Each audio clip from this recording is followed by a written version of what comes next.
Two things: be yourself and give yourself. There's a really marvelous book called New Happy by Stephanie Harrison. Go read that one for more detail. It's fantastic. But basically, first you have to be your authentic self. Get to know your gifts, your strengths, your delights. What time do you like to go to bed? How do you like to do your hair? What makes you laugh? And in this process of figuring yourself out, you start to find the ways that you can be in service to the world. Maybe it turns out you're really good with animals and you start walking dogs for your elderly neighbor. That's the second piece. You have to give yourself to others. Give your smile, your kind heart, your talents. I mean, sounds great for talented people. There's nothing special about me, though. See, that's the cool thing. This works even when you feel you have absolutely nothing to give. In fact, please remember this. This is our first really important big secret.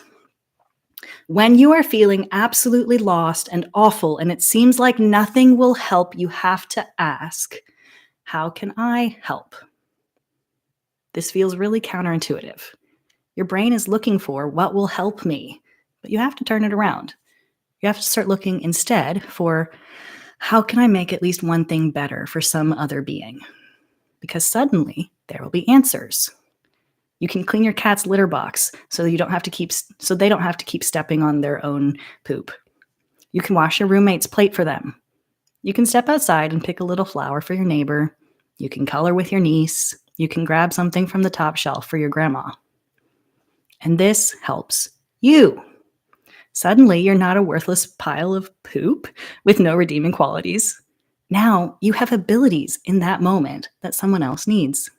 You have eyes that can see, legs that can walk, arms that can carry groceries. Lucky you! Now it's not so bad after all. Now you have that warm little glow of satisfaction and the internal knowledge, I am a person who helps. Now repeat that over and over again and notice things each time. Notice what lights you up. Notice the compliments people give you. It turns out that we need other people to help us learn about ourselves. Every time we give ourselves, the world reflects our unique gifts and talents back. Eventually, life becomes a beautiful dance. The more intimately you know yourself, the more uniquely you can give your gifts to the world. There's no better feeling than being in the absolute right niche for yourself, the place where your deep gladness meets the world's deep need. That is happiness, the good and deep and rich kind. Happy with the capital H, the feel good on your deathbed kind. Chase that, kiddos.